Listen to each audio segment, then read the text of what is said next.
none of us can condone going through a red light because we know the dangers that can result in.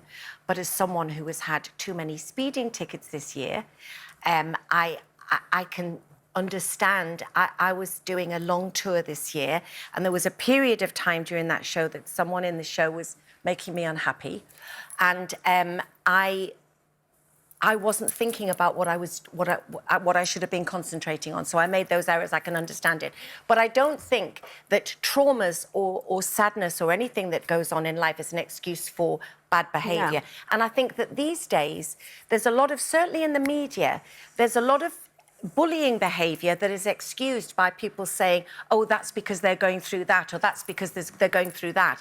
If I've been through trauma, I rely on my friends and I hope that they are understanding of how I'm feeling, but I don't think it's an excuse to be rude or belligerent or bullying. Well, what would you do... So if you had a friend that was going through things and making maybe dangerous choices or silly choices or whatever, would you tell them? Yeah, so this is kind of like moving away from, obviously, the Louise story now, just in general about kind of friendships. And yes, no, I've had that situation many, many years ago. A male friend of mine, he was drinking too much, he was very thin, he would get... And also when he had too much to drink, he would be very aggressive, not physically, but just a bit vicious. And we all kind of put up with it for a while. And in the end, and all my other friends were going, oh, Jane, you know, you're really straightforward. You've got to have a word with him, because they were all too scared. And it did take me a long time, because I was thinking... Scared of what? Scared that he might... Scared of his reaction. That he'd pull away from the friendship. Because he was a lovely guy and they didn't want to lose his friendship. Yeah. So in the end, I kind of... And even I had to think, oh, you know, OK, well, that's a price I'm prepared to pay. Yeah. But I did, and I sat him down and I said, look, you know, blah, blah, blah, blah, blah. And you don't do that on a low level. This is when somebody is being very unpleasant, not only to themselves, but to their friends. And continuously. Yeah, and, you know, thank goodness he did take it on board. We did have an awkward few weeks afterwards, but then he kind of sorted himself out and we had a really good conversation and he said, thank you very much. But you're absolutely right. I just think that we all go through tough times in our lives and that might make you a bit scatty, or it might make you a bit, you know, disorganised or a bit unreliable. Yeah. But it doesn't make you unpleasant. Well, I used to self-medicate as well, and I mean,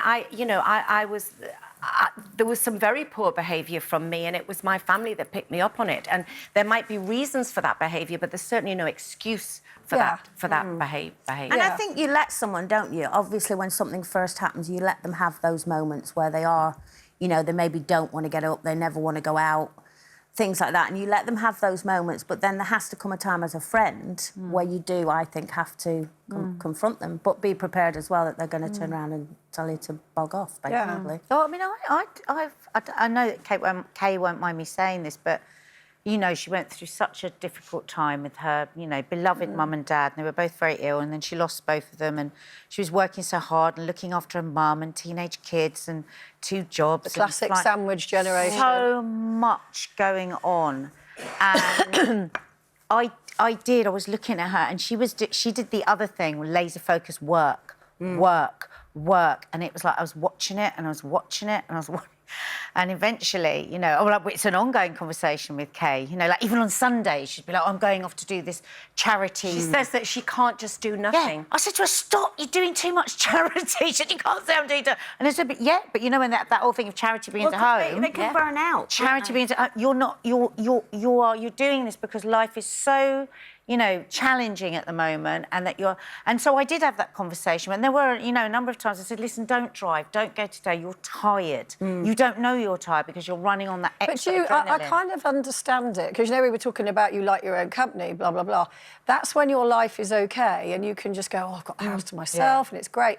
But when you've got, you know, all sorts going on, sometimes your mind is your greatest enemy. Yeah. And when you're left alone with it, that's when you think about everything. Yeah. So I do understand sometimes that people want to keep themselves busy and put off having those thoughts. And I think sometimes that's where you come in as a friend and you edge your way in and say, just in case you don't know, this is what I'm seeing. I could be wrong, but this is what I'm seeing. Yeah. And hope that they take it. Everything is about intention, isn't it? Yeah. Everything is the way that you say it. Yeah. Yeah, absolutely. Now get on with it, you silly moo.